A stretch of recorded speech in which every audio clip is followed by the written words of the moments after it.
The rain didn't just fall. It felt like it was trying to drown the city in a cold, relentless gray. Rama adjusted the collar of his damp jacket, the smell of wet cardboard filling the cramped cabin of his delivery van. It was his first week on the night shift, and the quota was unforgiving. Tonight, the scanner was acting strange, flashing red before finally displaying a list of 12 addresses tucked away in the old outskirts, a place where the streetlights had long since surrendered to the darkness. The streets grew narrower as he drove further away from the city center. Here, the modern asphalt gave way to cracked cobblestones and tangled weeds that clawed at the tires.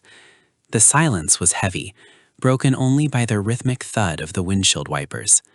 He reached for the first package, a small, heavy box wrapped in thick brown paper with no return address. The ink on the label was faded, almost as if it had been sitting in a damp cellar for half a century before being handed to him. The first house was a Victorian relic, its windows like hollow eyes staring into the void. Rama stepped out, the chill air biting at his skin. He placed the package on the porch, but as he turned to leave, he noticed something odd. The door was covered in thick, undisturbed cobwebs that stretched across the frame like a shroud. There was no doorbell, only a rusted iron knocker shaped like a weeping face. He felt a sudden sharp prickle at the base of his neck, the unmistakable sensation of being watched from behind the boarded-up glass. He checked his device. The next delivery was only 2 houses down. It was the same story: overgrown gardens, crumbling chimneys, and a silence so profound it felt like he was walking through a photograph. He dropped off a parcel for a Mrs. Eleanor Thorne. The name felt familiar, like a half-remembered history lesson. As he walked back to his van, he glanced at a discarded newspaper caught in a thorn bush. The date was yellowed and brittle, but the headline was clear: "Local community mourns after tragic fire." By the 5th delivery, Rama's hands began to shake. The addresses weren't just old, they were impossible. According to his GPS, he was standing in the middle of a park, yet before him stood a row of houses that looked like they belonged in the 1950s. The air smelled of ozone and rot.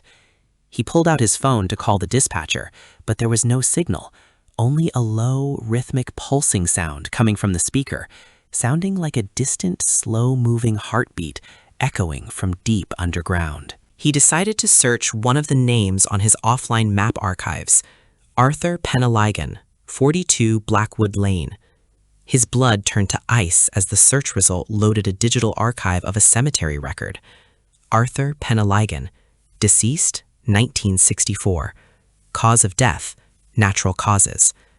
Rama stared at the package in his hand, destined for that very address. The weight of it suddenly felt different, as if it weren't filled with goods, but with something far more dense and ancient. He felt a desperate urge to run, but his legs felt heavy, like he was moving through deep water.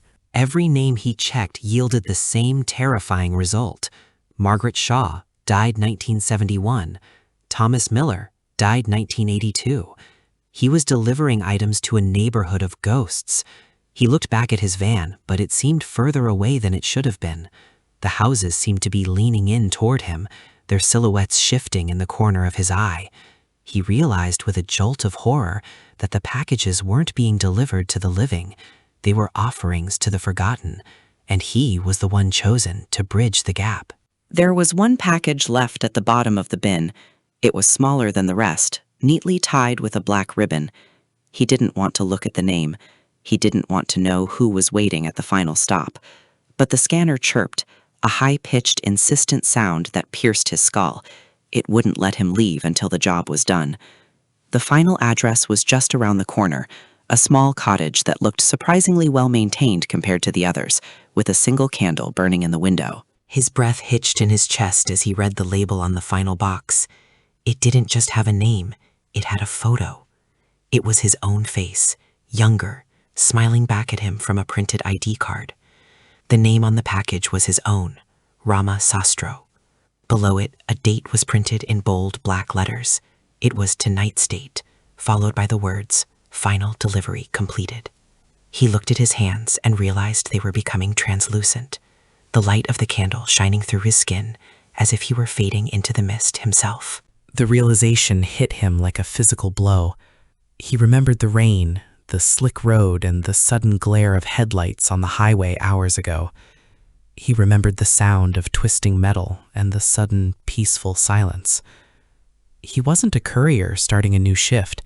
He was a soul finishing his final journey. All these houses weren't just addresses. They were his neighbors in the afterlife, waiting for the pieces of their past he was carrying. He set the package down, and as he did, the front door of the cottage slowly creaked open. As the light from the cottage engulfed him, the dark streets and the decaying mansions began to dissolve into a soft, warm haze. The fear that had gripped his heart was replaced by a strange sense of belonging. He wasn't lost anymore. The route was finished, the quota was met, and the packages were all where they belonged. In the distance, he could hear the faint sound of a scanner beeping one last time, signaling the end of the shift. Don't forget to like and subscribe for more updates.